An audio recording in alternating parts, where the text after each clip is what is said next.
But I'm going to get rocking and rolling here. I feel like 9:32 is the magical time. Every single time this is when we start. So let's get rolling. Um, Client control, it's this interesting topic, and it can be negatively perceived in our market. And what's interesting and what got me thinking about it is I recently had a transaction and everything's going well. We're negotiating the deal well, things are good. And all of a sudden, I get an inspection response, and we're negotiating the inspection response. And so we send a counter offer back, and I get the typical agent response on the inspection when people start taking things emotionally. And it was, Alex, this isn't going to work. I was like, well, you haven't even talked to your client. Like, go talk to your client, do the best you can. And we gave them a reasonable amount of time. Everything was great. And I started just getting like a ton of like push and push and push. And I'm like, you haven't even talked to your client. Like, if you look at what we're doing versus what the price of the property is versus comps versus what's a major defect versus what's not versus information we've provided you, all this stuff is important and it's relative to what you had asked for. And there's support and reasoning behind what we're doing and what we're not doing. It's not going to work. It's not going to work. Please stop texting me. Just go talk to your client and let's work together on this. That's what we're trying to do. You want to do a deal. We want to do a deal. We're all in the boat together. Let's row to the same shore.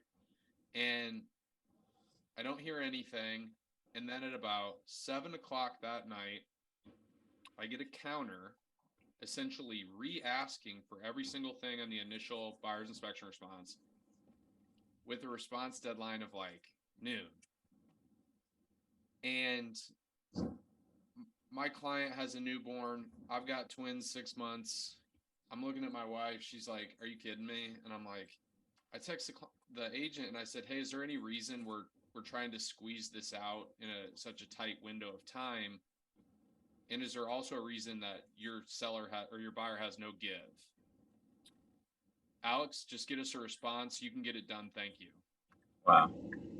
Cool. Thanks. Teamwork. Glad we're all pulling the rope in the same direction here. So I call my client, and the conversation with the client is very challenging. And it's like, Alex, I feel like we're getting bullied. I feel like this is a posturing tactic. And it's exactly what it is. It's a power play to try to get a deal done and ram something through with the fear of the unknown of can we sell our house? And if we don't do this, what are the consequences? So it led me to the idea of like, as the market has shifted, the skill and the conversation and what you're providing to your clients have become more important now than ever. But also, guys, one thing I think that's oftentimes forgotten, especially over the last couple of years, like a lot of us have been really good accelerated paper pushers. You run to a house as fast as you can, you open the door, and you tell your client you have to write this imagination land offer and you have to turn it as fast as possible. And then once you get in the deal, you're basically just pushing paperwork between you, the other transaction, the other side of the transaction, the title company, and the lender if there is one. And there's no skill in negotiation in any of that. So you're paying substantially over list price. The skill was basically, hey, Mr. Buyer, how much do you love your kids? Because if you don't, you got to give them up in the deal anyway.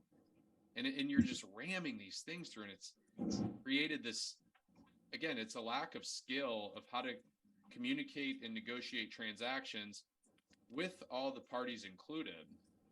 So I'm going to open it up a little bit here for some ideas and some conversation in terms of like, what do you think about when you think of client control? And then what are some times that, what are some ways that you incorporate that? And what are some things that you're doing to make sure that you're helping your clients in the best possible way? Because ultimately that's what our job is. That's our fiduciary duty as a realtor, is the communication and the information that we're providing to our clients. So if somebody wants to jump in and share some information on what they think and what that looks like, we can kind of take it and steer our conversation that way.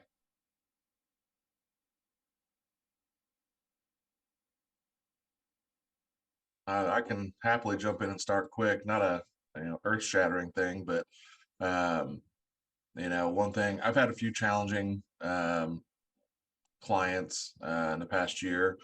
And I think the biggest thing was just over communication until, yeah, and I was never told to stop emailing, stop texting, stop calling, um, just because it was one of their biggest purchases and sales of their life and their biggest asset. And they felt like, they needed that attention. Um, so I think the more that we're engaged with our clients, even if it feels like we're talking to them too much, to them it probably feels like just enough. If not coming short of, I know Crystal yesterday in our team meeting said, if she didn't respond within an hour or two, her clients like, well, I didn't think you were talking. I didn't think you're making calls for me today. Um, so it's things like that. If we can over communicate, just to control the narrative, um, that way they're not making up stories in their head of what's going on, what might be happening, what doesn't happen. And it goes back to our very first one, staying in neutral, getting to neutral, keeping your clients in that neutral space, control the highs, control the lows. um, Looking back, I wish I would have had that book at the beginning of the year when I first started in real estate.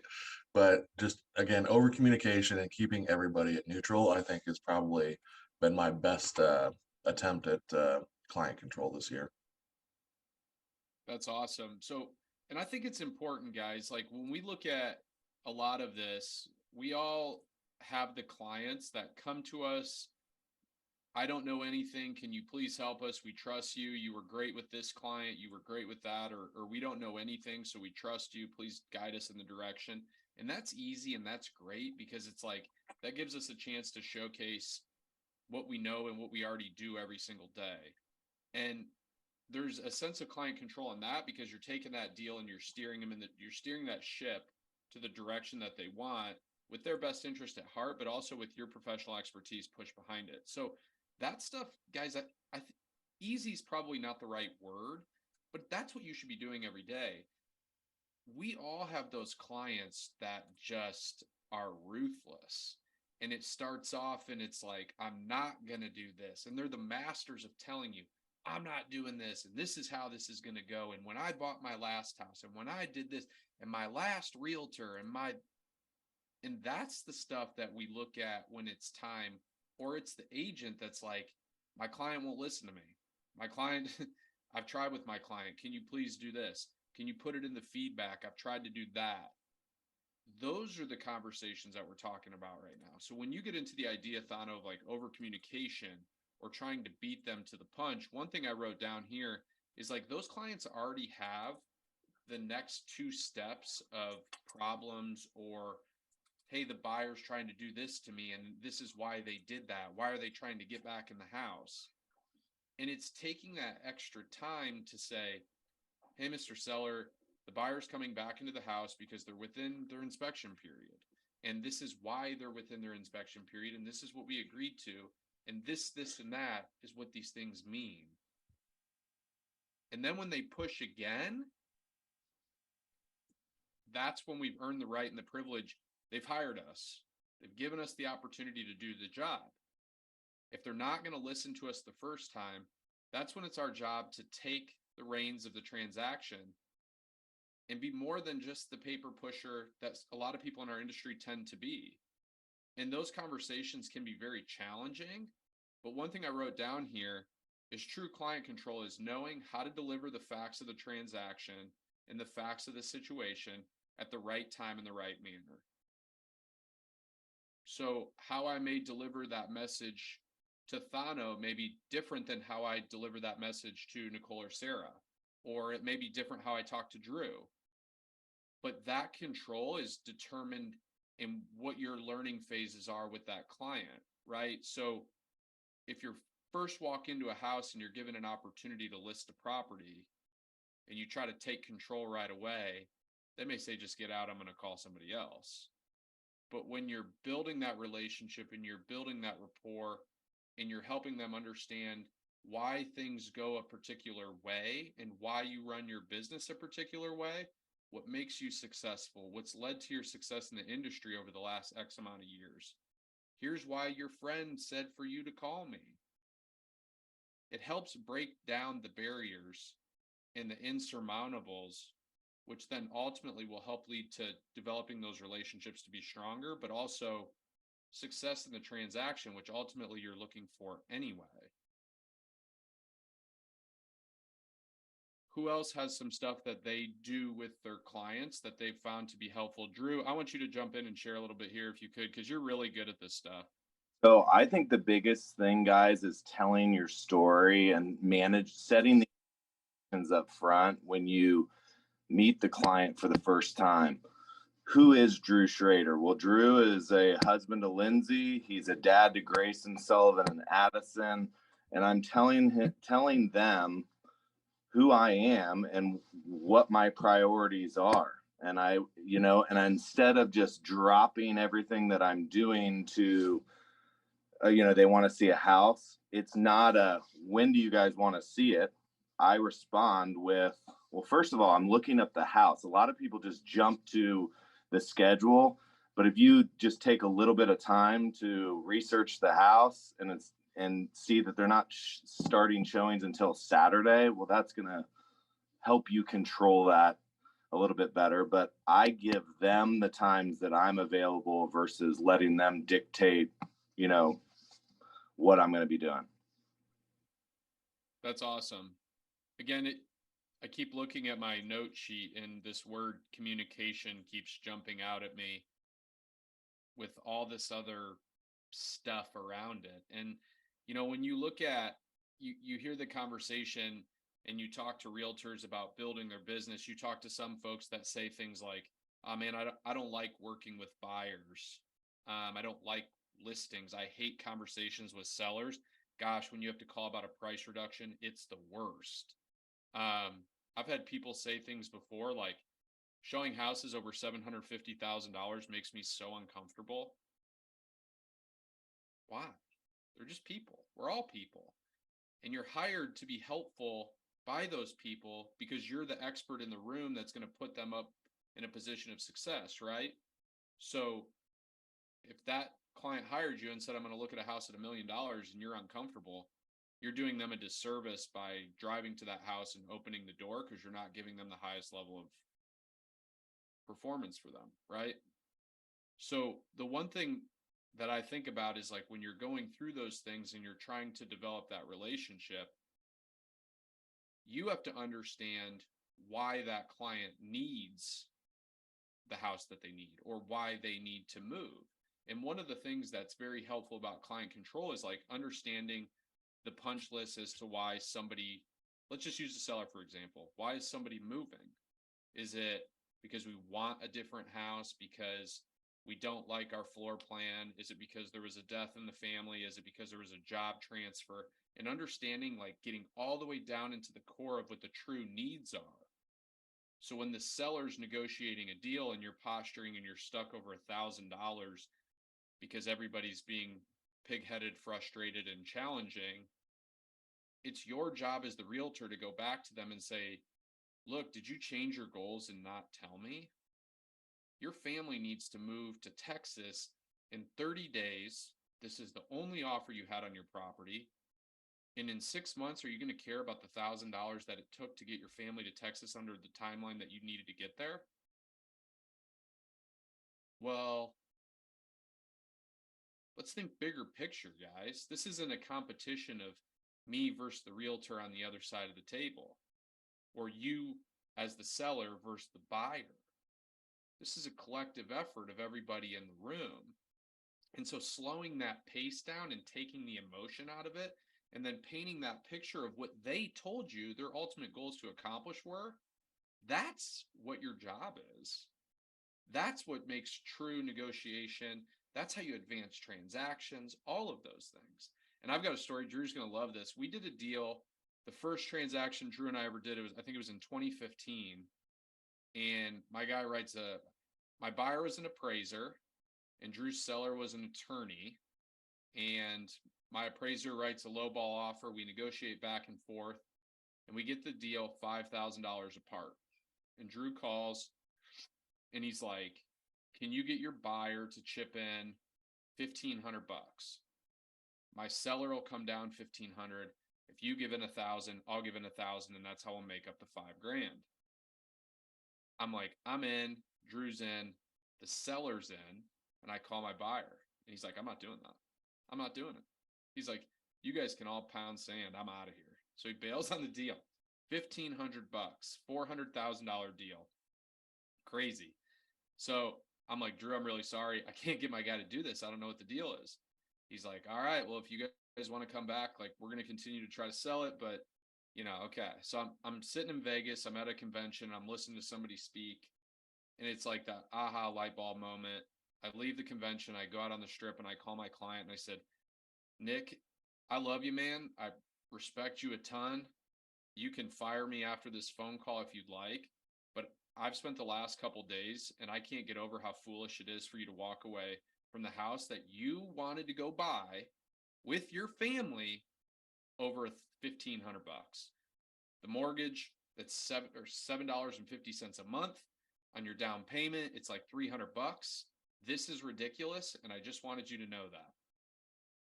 And he's like, aren't you in Vegas? I'm like, I'm in Vegas, and I still can't get over the fact of how foolish this is, man. This house works, and it's $1,000. And money is money, but over the course of 30 years, you won't even know. He's like, man, you're right. I sound like an idiot. He's like, write up the paperwork. I'll do the deal. Nick's been a friend of mine. He now golfs with Drew. He knows all of us. He does personal appraisers. When anybody asks for a recommendation, who's an appraiser, I send him to them. I've helped him to get into local portals for other lenders in the industry. But I could have just said, my buyer won't do it, Drew. I'm sorry. And then just gave up. But what I knew is that Nick's family, they had a baby. I think his wife was pregnant at the time, and they lived in a 3-bedroom Broderable bungalow that was 1,000 square feet. Good luck. It ain't gonna work in like 2 weeks, and then you're gonna have a baby, 2 babies, and you're gonna have to move.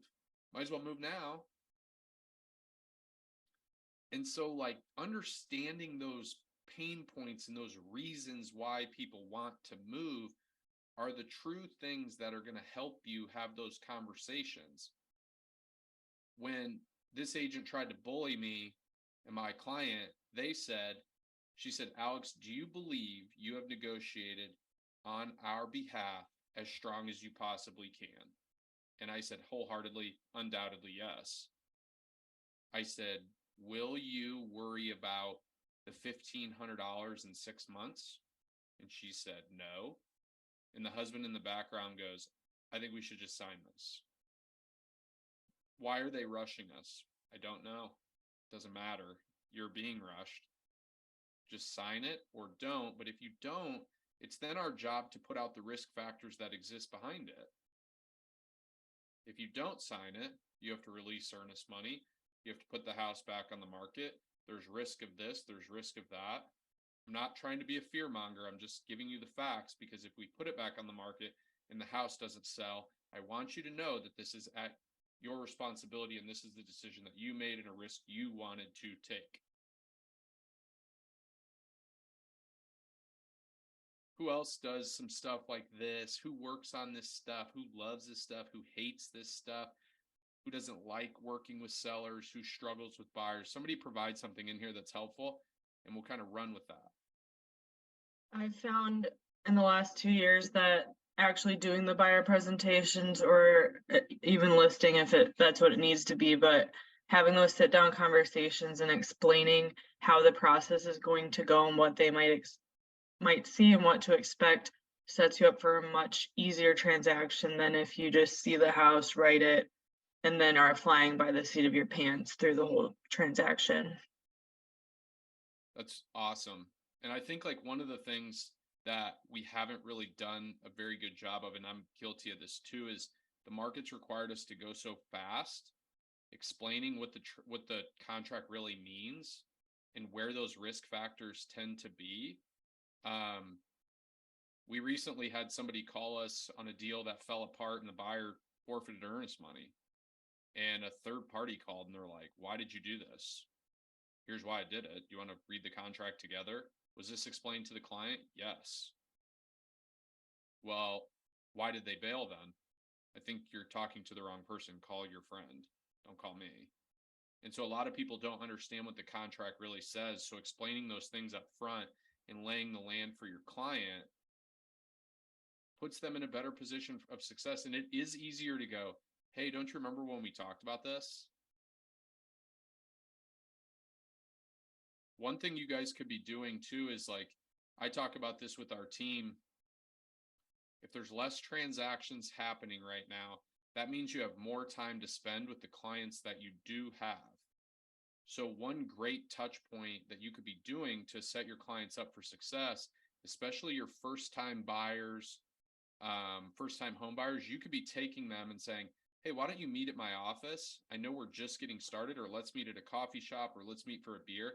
I want to go through the contract with you. It'll take 30 minutes. I want to hit some major touch points that'll come up. I want to lay the expectations of what the transaction looks like. That way, when it's time to write, we can go much faster and we can be more efficient. Plus, it just gives us a chance to hang out for 30 minutes and have a cup of coffee or grab a beer. You would be amazed at what things like that would do for your business. One thing. Yeah. Go ahead, Drew.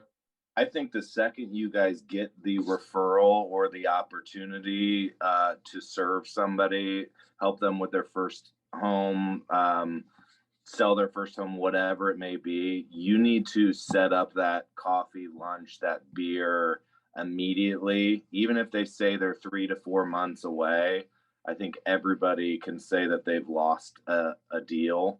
But especially like these reload buyers that are starting at Salesforce, and if they're like, hey, I'm starting at Salesforce, I'll hit you up in April. I'm like, no, let's get together for coffee, because I know once they start at Salesforce, everyone's going to be like, oh, where are you living? Oh, well, you need to talk to my realtor. And they're the greatest thing since sliced bread. So I think investing in that relationship and exactly what Alex is talking, finding those ways to proactively reach out to your people instead of just being reactive, because they will go a different direction. So I think for listings, with listings don't sell, it should be almost like a touch base Tuesday situation. I wouldn't tell them it's called touch base Tuesday, but I think you in your head know that every single active buyer, active listing is going to be reached out to on Tuesday and have some sort of systematic approach. One of the things that I think this all centers around is the more that you communicate and the more information that you share and provide with the client that you're working with. That could be the buyer, that could be the seller. It gives you the privilege and it gives you the right as the realtor and the professional in the room to guide and direct the transaction. So I get asked all the time, I think we all would, when you show a house, I get asked the question, Alex, would you buy this house? Alex, what do you think about this house? If you can talk from a factual perspective, here's what I think about the value of this house. Here's what I think about your family's needs aligned with this house. Here's what I think about the price relative to the market. Those are facts. Those aren't personal opinions. Man, I like the flooring. You could point out craftsmanship of a home. Those are facts that you get to provide that validates your personal quote unquote opinion when they ask for it or when you shed light on that. Hey, this is a great house for you. What makes it a great house? The floor plan, the amount of bedrooms and baths, the price relative to the market, the motivation of the seller. Oh, and by the way, like it also has A, B, C, and D that you told me you had to have. That's how you help your clients advance. That's how when they get to the closing table, they're like, gosh, you were so helpful. Oftentimes you hear people say, my realtor didn't do anything. It's because oftentimes in our industry, realtors do not do anything. They wait for their friend to call. Their friend says, I want to see the house. You write the offer that they tell you to write. When you're stuck, sorry, I'm trying. Just tell me what you think. These people come to us because this is what we do every single day. And when people get concerned, the joke and the meme on Instagram is like, oh yeah, the dad comes to the inspection. Good, come. The dad that comes to the inspection has purchased and closed like 3 houses in 38 years. Let me educate you on the market today. Those are great opportunities to put that person in your back pocket as your biggest advocate on the deal. Because if you can have the conversation with the guy that everyone's supposed to be afraid of, he's going to come back and say, wow, Alex is right. These things aren't overglaring concerns. Here's why. Here's what the market is. Here's what's standard. And then that dad becomes your best friend and advocate. What else? Who else has something to jump in and offer?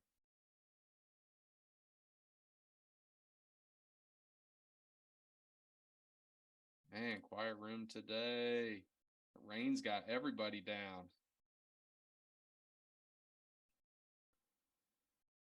I think ultimately, guys, the one thing that you can look at and you can understand is like your own personal industry knowledge. And so when we go to the idea that the market scaled down, and we had just talked about this with contracts, but also if you're going to show a house and you do a lot of work in a particular area, one thing that our team does really, really well, and he's not on the call, but guys like Daniel and Austin do at the highest of levels, is that when they walk in houses with clients, they know the ballpark of what that house should be priced at. They know the value. They know the pain points in the house to be looking for. And that information that you're sharing, that those facts and that information that you're sharing with those clients ultimately is going to make you more valuable to your client. And I think we've said that a couple times, but it can't be said enough. When your client is looking for direction and they're talking to their friends and their parents and their coworkers and everybody's saying, well, why did you do this? Or when I bought, we did that. Makes the words that come out of your mouth that much more valuable. That's for sure. And things when transactions get rough, inspections are nasty right now, and you get a seller that's, I'm not going to do anything, and you get a buyer that says, I don't really care. Communication of the risk factors associated with bailing on a transaction. I had a client a couple years ago that tried to bail on a deal the week of closing. He was a buyer. The seller was an attorney. The earnest money was $4,200. They had done $5,000 of repairs. And then also that seller was contingent new construction. So one thing I told my client was, look, you can bail, but earnest money, $4,200, legitimate damages for repairs that they made to the house for you, $5,000, you're at $9,200 out the door. And then he could say that he could lose a new construction based on your bailing of cold feet without a legitimate explanation. There is litigation tied to all of this. And I am not your representative in court. He said, what should I do? I said, close the transaction. You're buying the house at a great value. If you, in 6 months, 12 months, 2 years, you determine you want to sell your home and get out, I will make sure you get out and I'll take care of you. We did that. 6 months later, we listed his house. He actually made a profit. That was a hard conversation, but it's the reality of it. What you don't want to have happen is say, well, I don't know, let's just bail because you want to bail, or let's just do this because you said we have to do this. And then all of a sudden your client gets sued and they go, you never told me this. One of the lines I use all the time when it comes to understanding the market, provide the facts, get out of the way. It's not our decision, but it is our job to provide the data and the information to our clients to set them up for the biggest position of success. Does anybody have anything else?